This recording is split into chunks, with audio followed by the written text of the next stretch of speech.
Hello મિત્રો, આજના વિડીયોમાં કંડક્ટર ભરતી પરીક્ષા 2026 મોડલ પેપર નંબર 3નું સોલ્યુશન કરીશું.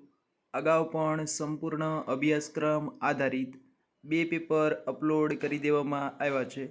જે આપે ન જોયા હોય તો ચેનલ પર જઈને જોઈ શકો છો.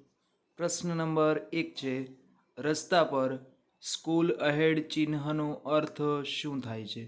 તો શાળા નજીક હોવાથી ગતિ ધીમી રાખવી એવો અર્થ થાય છે.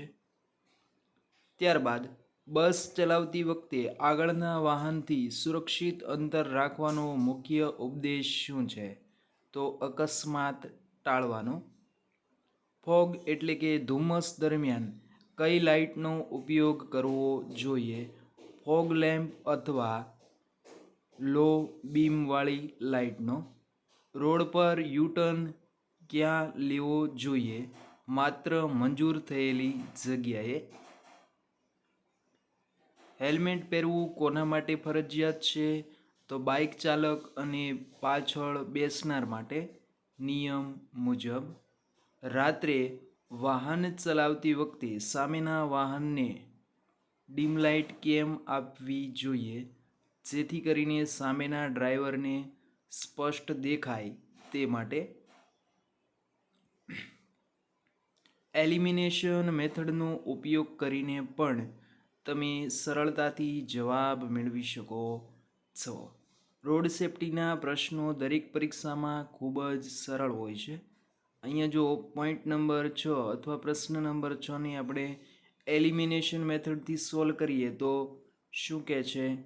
રાત્રે વાહન ચલાવતી વખતે સામેના વાહનને ડીમ લાઇટ કેમ આપવી જોઈએ? તો એ એવું કહે છે પોતાની ઝડપ વધારવા, તો એ પણ જવાબ નથી. બસને રોકવા, એ પણ જવાબ નથી. હોર્ન બચાવવા, તો આ ત્રણેય ડિલીટ થઈ જાય તો વધશે શું? જવાબ બી. તો આ રીતે પણ જો તમને પ્રશ્નમાં જવાબ ન આવડતો હોય તો એલિમિનેશનનો ઉપયોગ કરીને પણ જવાબ સાચો લખવાની શક્યતા વધારી શકાય છે. પણ આ મેથડ જ્યારે તમને 100% જવાબ સાચો આવડતો ન હોય ત્યારે જ યુઝ કરવી જોઈએ. રોડ પર સતત સફેદ રેખા દર્શાવે છે કે લેન બદલવી નહીં, અથવા તો જે તમારી લાઈન છે એ બદલવાની નથી. ચાલતી બસમાં દરવાજા પાસે ઊભા રહેવું જોખમી છે. વરસાદમાં બ્રેક લગાડતા પહેલાં શું કરવું જોઈએ? તો કે ધીમે ધીમે ગતિ છે એની અંદર ઘટાડો લાવવો જોઈએ અને ત્યાર પછી બ્રેક કરવી જોઈએ. રોડ સલામતીનો મુખ્ય હેતુ શું છે? તો કે જાનમાલની સુરક્ષા કરવી. ત્યાર પછી ગુજરાતનો ઇતિહાસ ભૂગોળમાંથી પણ ખૂબ જ સરળ પ્રશ્ન પૂછવામાં આવે છે. જેમ કે ગુજરાતમાં સૂર્ય મંદિર ક્યાં આવેલું છે? તો મોઢેરાની અંદર સૂર્ય મંદિર આવેલું છે. માફ કરશો, અહીંયા મોઢેરાની જગ્યાએ મોઢેરા ટાઈપ થયું છે. જવાબ થશે મોઢેરા. ગુજરાતની સૌથી લાંબી નદી કઈ છે? તો જવાબ થશે નર્મદા. અમૂલનું મુખ્ય મથક ક્યાં આવેલું છે? તો અમૂલ ડેરી આણંદની અંદર છે. ગુજરાતમાં એશિયાટિક સિંહ ક્યાં જોવા મળે છે? તો ગીરની અંદર. ગુજરાતની સ્થાપના કયા બોમ્બે રાજ્યના વિભાજનથી થઈ? તો બોમ્બે રાજ્ય. અહીંયા જુઓ તમને પ્રશ્નની અંદર જ જવાબ આપી દીધો છે, બોમ્બે રાજ્ય. સરદાર પટેલનો જન્મ કયા જિલ્લામાં થયો હતો? તો આપણે સૌ જાણીએ છીએ કે સરદાર વલ્લભભાઈનો જન્મ ખેડાની અંદર થયો હતો. ભારતનું રાષ્ટ્રીય ફળ કયું છે? તો કેરી. ભારતમાં ચૂંટણી પંચને અંગ્રેજીમાં શું કહેવાય? તો ચૂંટણી પંચને કહેવામાં આવે છે ઇલેક્શન કમિશન ઓફ ઇન્ડિયા. ભારતીય ચલણ કોણ બહાર પાડે છે? તો રિઝર્વ બેંક ઓફ ઇન્ડિયા. ગુજરાતમાં કયો જિલ્લો કેરી માટે પ્રખ્યાત છે? તો વલસાડની કેરી પ્રખ્યાત છે. કચ્છનું રણ મુખ્યત્વે કયા પ્રકારનું ભૂપ્રદેશ છે? તો રણ પ્રદેશ છે, એટલે જ એને કચ્છનું રણ કહેવામાં આવે છે. જનગણમન પ્રથમ વખત ક્યારે ગવાયું હતું? તો 1911માં. ગુજરાતમાં સૌથી વધુ દરિયા કિનારો કયા સમુદ્રનો છે? તો સૌથી વધુ વિસ્તાર છે એ અરબી સમુદ્રનો છે. નર્મદા બચાવો અભિયાન મુખ્યત્વે કયા મુદ્દા પર સંબંધિત છે? તો નર્મદા છે એ શું છે? નદી છે. તો પર્યાવરણ અને વિસ્થાપન માટે હશે. આ રીતે પણ તમે જવાબ સરળતાથી જોઈ શકો છો. ભારતનું રાષ્ટ્રીય જળચર પ્રાણી કયું છે? આ પ્રશ્ન પણ ઘણી વખત પરીક્ષામાં પૂછાઈ ગયેલો છે વારંવાર. તો જવાબ થશે ગંગા ડોલ્ફિન. ગુજરાતનું પ્રથમ યુનેસ્કો વર્લ્ડ હેરિટેજ સિટી કયું છે? જો તમને ગુજરાતનું પ્રથમ પૂછેલું છે તો કયું આવશે? અમદાવાદ. સાબરમતી આશ્રમ ક્યાં આવેલો છે? આ પ્રશ્ન પણ દરેક પરીક્ષામાં જોવા મળે છે, ગાંધીજી રિલેટેડ હોવાથી. સાબરમતી આશ્રમ અમદાવાદની અંદર આવેલો છે. કઈ નદી અરબી સમુદ્રમાં મળે છે? તો નર્મદા. વંદે માતરમના રચિતા કોણ છે? તો આ પ્રશ્ન પણ દરેક પરીક્ષામાં હોય જ છે. તો જવાબ થશે બંકિમચંદ્ર ચટ્ટોપાધ્યાય. ભારતનું રાષ્ટ્રીય રમત દિવસ ક્યારે ઉજવવામાં આવે છે? તો દિવસ રિલેટેડ પણ એક પ્રશ્ન ફરજિયાત દરેક પરીક્ષામાં 100% પૂછાય છે. કયો દિવસ ક્યારે ઉજવાય છે તે? તો અહીંયા રાષ્ટ્રીય રમત દિવસ છે તો 29 ઓગસ્ટ જવાબ થશે. ત્યાર પછી કોમ્પ્યુટરને રિલેટેડ પ્રશ્નો, જેમાં સીપીયુ રિલેટેડ પ્રશ્ન ખૂબ જ વધુ વખત પૂછવામાં આવે છે. જેમ કે કોમ્પ્યુટરનું મગજ કોને કહેવામાં આવે છે? તો જવાબ થશે સીપીયુ. નીચેનામાંથી કયું એક ઇનપુટ ડિવાઇસ છે? તો જેનાથી માહિતી અંદર ઇનપુટ કરીએ તો એ કીબોર્ડ આવશે. MS પાવરપોઈન્ટનો મુખ્ય ઉપયોગ શાના માટે થાય છે? તો પ્રેઝન્ટેશન્સ માટે. ફાઇલ ડિલીટ કર્યા પછી ક્યાં જોવા મળે છે? તો જવાબ છે રિસાયકલ બિનની અંદર. કંટ્રોલ ઝેડનો ઉપયોગ શું છે? તો કંટ્રોલ ઝેડથી તમે જે વસ્તુ કરી એને અન્ડુ કરી શકો છો.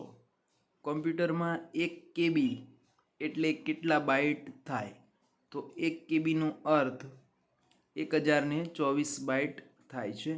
નીચેનામાંથી કયું એક વેબ બ્રાઉઝર નથી? તો MS એક્સેલ. ઈમેલમાં CCનો અર્થ શું થાય છે? Carbon copy. USBનું પૂરું નામ શું છે? યુનિવર્સલ સિરિયલ બસ. એક્સેલમાં કોલમને કેવી રીતે ઓળખવામાં આવે છે? તો ABC વડે.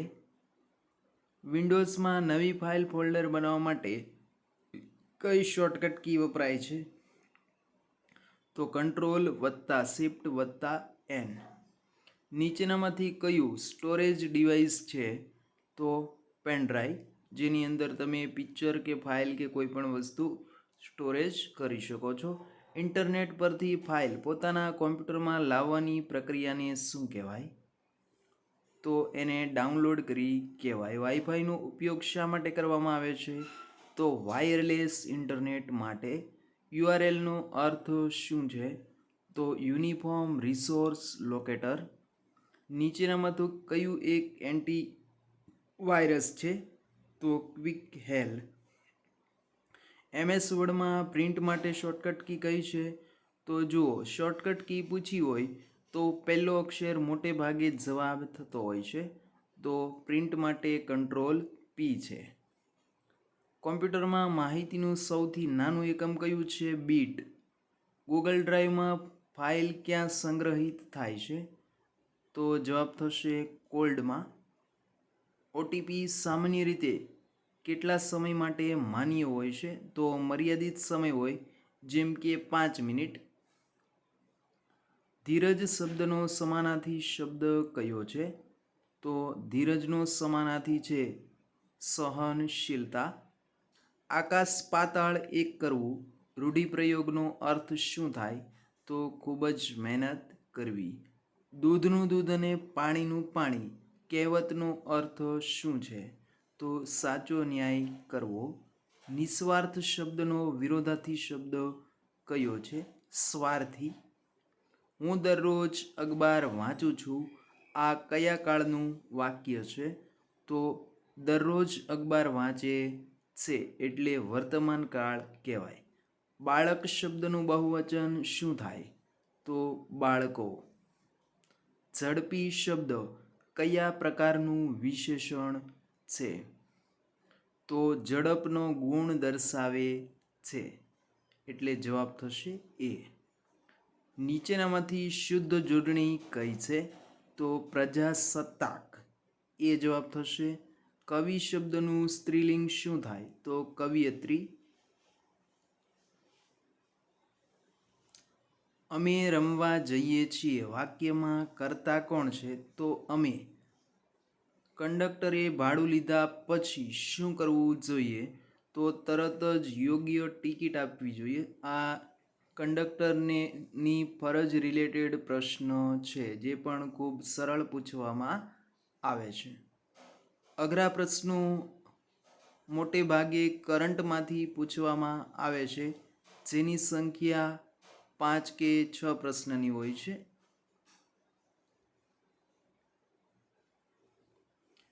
એટીએમ મશીનનો મુખ્ય હેતુ શું છે? ઇલેક્ટ્રોનિક ટિકિટ આપવી.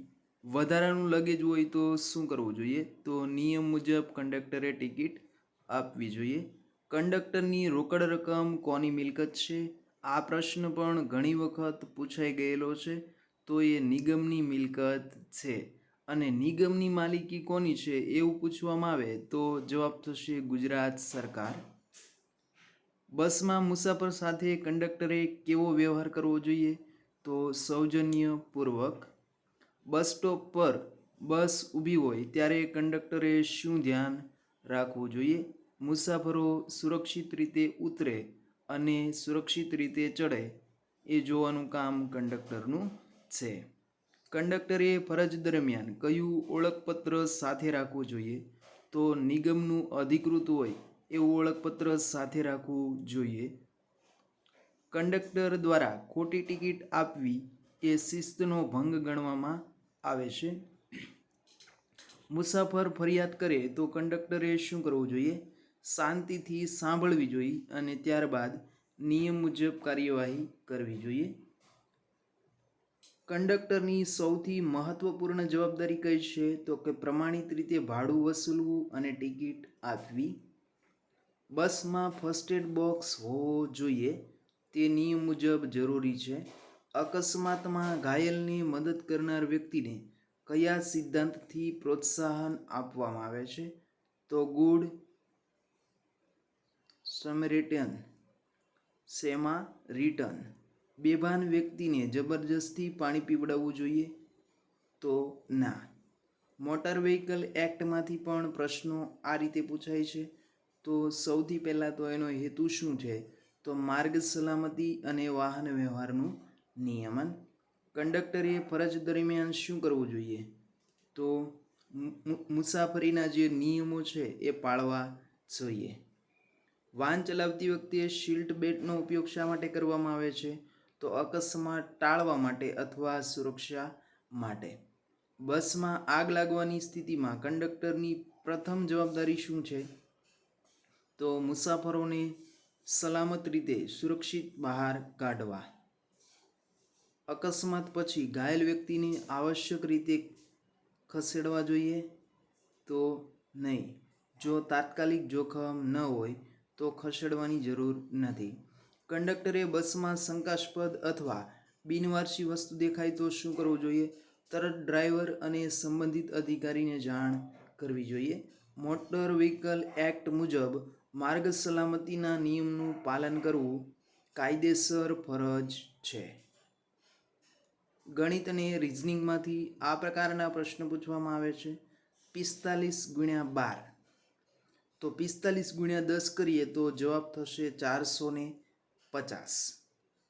450માં તમે 90 એડ કરો એટલે 540 જવાબ મળશે. 625 ભાગ્યા 25 તો જવાબ થશે 25 કેમ કે 25 × 25 કરશો તો જવાબ થશે 625. ત્યાર પછી 350ના 20%. તો 350 ને જો 10% કરીએ તો કેટલા થશે? 35. અને 20% પૂછ્યા છે તો ડબલ થશે, તો જવાબ થશે 70. ત્યાર પછી શ્રેણી પૂર્ણ કરો. જુઓ 7નો ઘડિયો આપેલો છે. 7 એકા 7, 7 દુ 14, 7 તેરી 21, 7 ચોક 28 અને 7 પંચા 35. તો જવાબ થશે 35. જો મંડે પછી 3 દિવસ થાય તો પછીનો વાર કયો હશે? મંડે પછી 3 દિવસ લેવાના છે તો પછીનો વાર કયો આવશે? મંગળ, બુધ અને ગુરુવાર આવશે. એક બસ 72 કિલોમીટર પ્રતિ કલાકની ઝડપે 5 કલાક ચાલે છે તો કેટલું અંતર, એનું કુલ અંતર કેટલું હશે? તો 72 ગુણ્યા 5, 70 ગુણ્યા 5 કરો તો 7 પંચા ને 35, 350 અને 10 બીજા એટલે 360 કિલોમીટર થશે. 2 પંચા 10 એટલે 10 કિલોમીટર બીજા ઉમેરવા પડશે તો 360 થશે. એક વર્ગમાં 50 વિદ્યાર્થીઓ છે અને તેમાં 30 છોકરાઓ છે. તો જો 50 વિદ્યાર્થીઓ છે તો બાકીના 20 છે એ શું હશે? છોકરીઓ હશે. ત્યાર પછી જુઓ વર્ગમાંથી એક પ્રશ્ન આપેલો છે તો 9નો વર્ગ જુઓ તો 81 થાય, તો 11નો વર્ગ કેટલો થશે? 11 ગુણ્યા 11 એટલે 121. જો બધા કંડક્ટર કર્મચારી છે અને કેટલાક કર્મચારી સ્નાતક છે તો કયું વિધાન સાચું છે? તો બધા કંડક્ટર છે એ સ્નાતક હોય કે સ્નાતક ન હોય પણ એ શું છે? કર્મચારી છે. ત્યાર પછી શ્રેણીમાંથી પ્રશ્ન છે 3, 6, 11, 18 અને 27.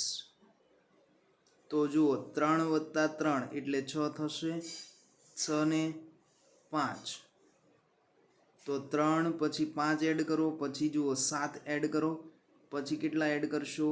તો 9 એડ કરો, 9 ને પછી 11 એડ કરો એટલે 27 પ્લસ 11 કરશો તો જવાબ થશે 38.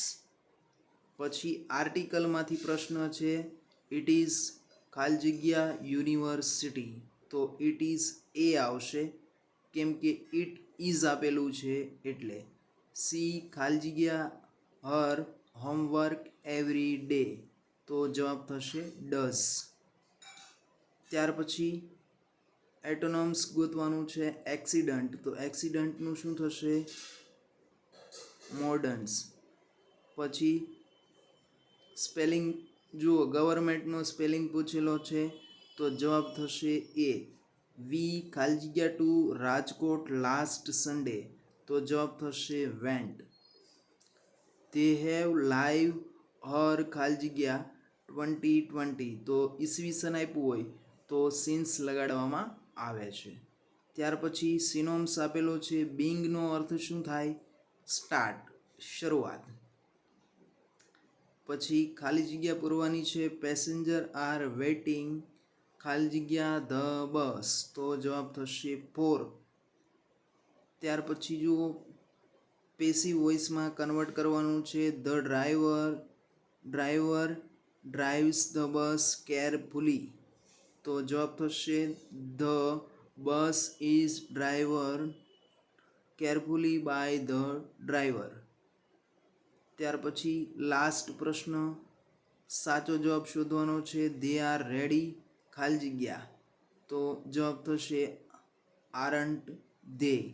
ફરી મળીશું આવા જ એક અગત્યના વિડીયો સાથે. ત્યાં સુધી જય હિન્દ, જય ભારત.